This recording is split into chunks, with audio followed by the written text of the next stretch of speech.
السلام علیکم ورحمۃ اللہ وبرکاتہ۔ نام نہاد اہل حدیث اور نام نہاد اہل سنتوں نے عوام الناس میں سے ایسے باتیں کرتے ہیں اور عمل کرتے ہیں، ان کی وجہ سے اہل حدیث علماء بدنام ہوتے ہیں، اور نام نہاد اہل سنت کی وجہ سے علماء دیوبند، علماء بریلوی بدنام ہوتے ہیں۔ جیسے اہل حدیث عوام الناس، کیونکہ میں خود اہل حدیث ہوں، حضرت نبی کریم صلی اللہ علیہ وآلہ وسلم ایک دفعہ سفر میں تھے۔ حضرت بلال رضی اللہ تعالی عنہ کو فرمایا کہ صبح ہمیں نماز کے لیے اٹھانا اور اذان بھی کہنا، تو تھکاوٹ کی وجہ سے حضرت بلال رضی اللہ تعالی عنہ اٹھ نہ سکے۔ صبح دھوپ نے آن اٹھایا تو آقا کریم علیہ الصلوۃ والسلام کی چہرہ انور پر جب دھوپ پڑی تو آپ بیدار ہوئے، تو حضرت بلال کی طرف روانہ ہوئے اور پیر کو ہلایا اور اٹھایا، کہا اے بلال، تجھے کس چیز نے غافل کر دیا تھا؟ حضرت بلال رضی اللہ تعالی عنہ عرض کرنے لگے، یا رسول اللہ صلی اللہ علیہ وآلہ وسلم،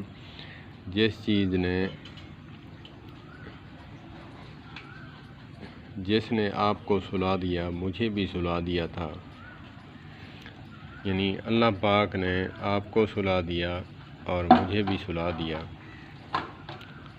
تو اسی وقت دھوپ نکلی ہوئی تھی،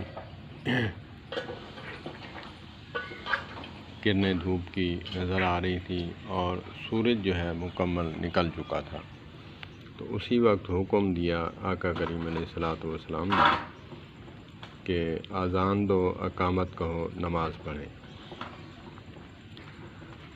تو اسی بات کو دلیل بناتے ہوئے علماء اہل حدیث تو بتاتے ہیں، تفصیلاً بتاتے ہیں، لیکن ہم ایسے کم عقل ہیں، ہم نہیں بات سمجھتے۔ تو صبح اٹھے اور حدیث سن بھی لی، پڑھ بھی لی، پھر اس کا مفہوم علماء سے نہ سیکھا، تو آدھا سورج باہر آدھا اندر ہم نماز پڑھ رہے ہیں، جبکہ اس وقت نماز منع ہے۔ عصر کے بعد مغرب سے پہلے جب سورج غروب ہو رہا ہوتا ہے، آدھا اندر آدھا باہر، تب بھی نماز منع ہے، اور صبح بھی جب طلوع آفتاب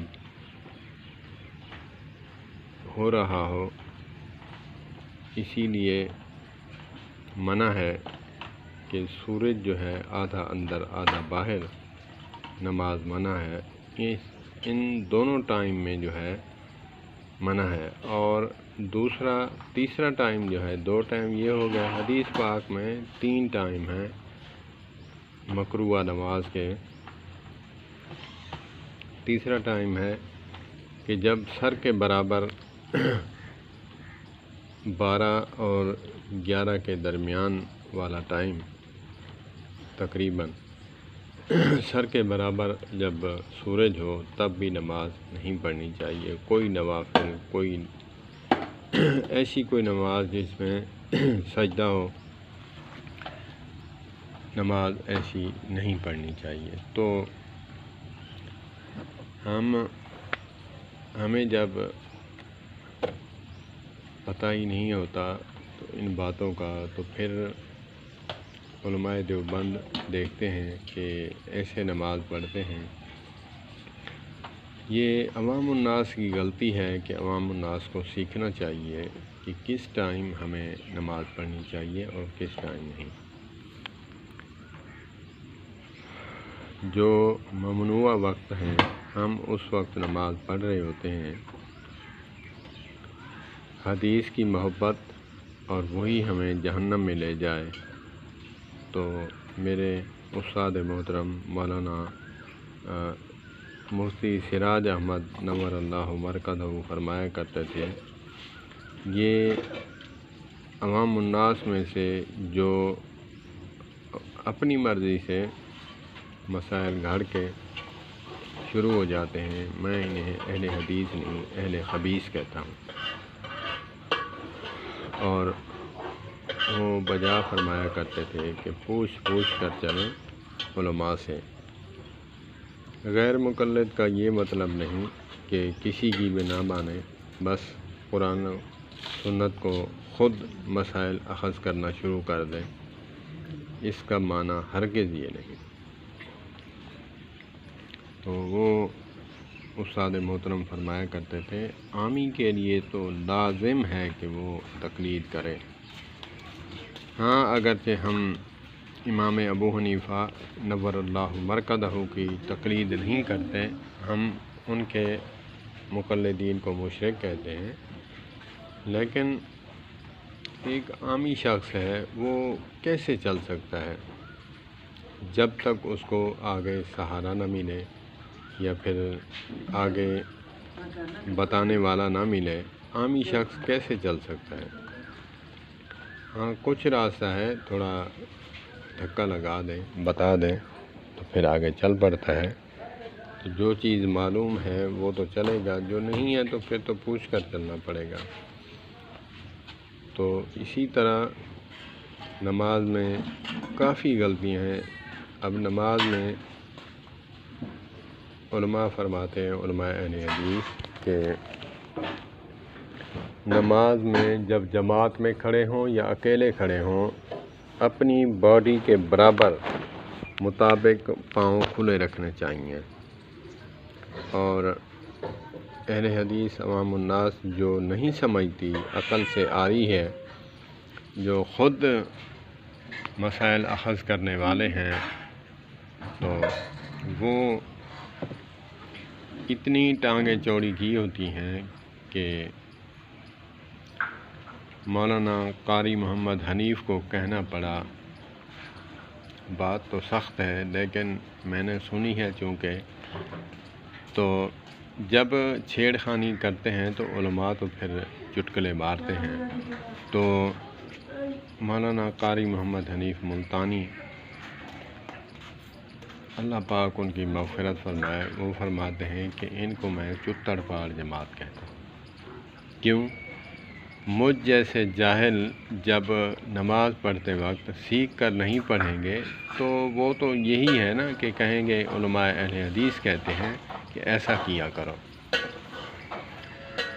تو ان کا عقیدہ ہے جیسے علماء دیوبند کی عوام ایسے نماز میں کھڑے ہوتے ہیں، سستی کاہلی، جیسے مریل گھوڑا جو ہے ایک ٹانگ پہ کھڑا ہوتا ہے، بیمار، سست، کاہلی، ایسی نماز جو ہے پڑھنی کہ دیکھنے والے کو ایسا لگے کہ بس یہ پتہ نہیں نماز پڑھ رہا ہے یا یہ ڈرامہ کر رہا ہے۔ تو اسی طرح عوام الناس جو ہے وہ غلطیاں کرتی ہے، خدا را اپنی غلطیاں سدھاریں ہم، کیونکہ علماء پر یہ تنقید ہوتی ہے۔ تو اسی طرح ہمیں جب بھی نماز میں کھڑا ہوں تو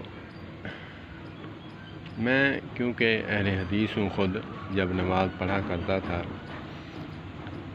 تو ہاتھ سینے پہ باندھا اور سامنے بالکل ٹکٹکی باندھ کر کھڑا ہو گیا۔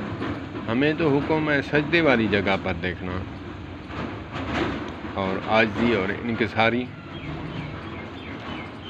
اور علماء دیوبند کی عوام وہ ایسے عاجزی کرتے ہیں کہ وہ اپنے گریبان کو جھانک رہے ہوتے ہیں، حالانکہ ان کو پتہ نہیں کہ سجدے والی جگہ پر دیکھنا ہے، نہ کہ یہاں گریبان میں جھانکنا ہے۔ وہ اس طرح غلب میں چلے گئے، ہم جو ہے اس طرف غلب میں چلے گئے۔ دونوں افراد تفریط میں عوام الناس چلی گئی۔ علماء میرے سروں کا تاج ہیں۔ عوام الناس کی جو غلطیاں ہیں، کیونکہ میں خود عوام الناس میں داخل ہوں، یہ غلطیاں کرتا رہا، اللہ پاک میری غلطیاں معاف فرمائے، آگے اپنی اصلاح کرنے کی توفیق عطا فرمائے۔ تو اسی طرح آخری تشہد میں اہل حدیث عوام الناس اور علماء فرماتے ہیں کہ سبابہ کو اشارہ دینا، اشہد ان لا الہ الا اللہ و اشہد ان محمدً عبدہ و رسولہ، سلام پھیرنے تک اس کو ہلاتے رہنا۔ اور یہ کیا کرتے ہیں، جب درمیانی 2 رکعت پڑھ کر ہم تشہد میں بیٹھتے ہیں اس وقت بھی ہلائے رکھتے ہیں۔ آپ کو کس نے کہا ہلاؤ؟ آپ کو کس نے کہا کہ ہلاؤ؟ یہ تو آخری تشہد کی بات ہے، نہ کہ 2 رکعت پڑھنے میں جب اتحیات ہم پڑھتے ہیں تو اس وقت تو اشہد اللہ الہ الا اللہ و اشہد ان محمدً عبدہ و رسولہ تک سبابہ انگلی کو ہلانا بند کر دیں، نیچے گرا دیں۔ تو نام نہاد اہل حدیث جو ہیں وہ ہلاتے رہتے ہیں مکمل جب اتحیات پڑھتے ہیں تو اس وقت بھی۔ اب امام کے ساتھ پڑھ رہے ہیں تو وہ ہماری پہلی رکعت ہے، اس کی آخری رکعت ہے، تو ہم بیٹھے ہوئے ہیں ہلاتے جا رہے ہیں، تو ہم تو نہیں ہلائیں گے نا، کیونکہ اس کی آخری ہے، ہماری تو پہلی رکعت ہے۔ ہماری پہلی رکعت ہے تو ہم اشہد اللہ الہ الا اللہ اشہد ان محمدً عبدہ تک ہم انگلی ہلاتے رہیں گے اور گرا دیں گے۔ تو پھر جب امام صاحب کی آخری رکعت ہے، ہماری پہلی ہے، تو جب ہم اٹھیں گے تو پھر بھی ہم رفع الیدین کریں گے۔ آپ کو کس نے کہا؟ اگر آپ کی دوسری رکعت ہوتی، تیسری رکعت کے لیے اٹھتے، تب آپ رفع الیدین کرتے۔ آپ کو کس نے کہا کہ پہلی رکعت ہے، امام کی آخری رکعت ہے، تو میں رفع الیدین کر کے اٹھوں؟ تو کس نے آپ کو کہا؟ تو یہ باتیں ہمیں کون سکھائے گا؟ علماء تو سکھاتے ہیں، علماء تو سکھاتے ہیں۔ میں نے بھی تو علماء سے سیکھی ہیں، میں نے کہاں سے اپنے پیٹ سے باتیں یہ نکالی ہیں، یہ بھی تو علماء سے میں نے سیکھی ہیں۔ ہم علماء کے ساتھ بیٹھتے نہیں، علماء کی تقاریر سنتے نہیں، یہ عام بیانات میں تو نہیں بتاتے، لیکن نجی محفل میں آپ علماء سے ملیں، علیحدہ ٹائم نکالیں، وہاں جا کر ان کے گھر میں، ان کے حجرے میں، مدرسے میں جا کر یہ باتیں پوچھنے کی ہوتی ہیں۔ یہ خامیاں جو ہیں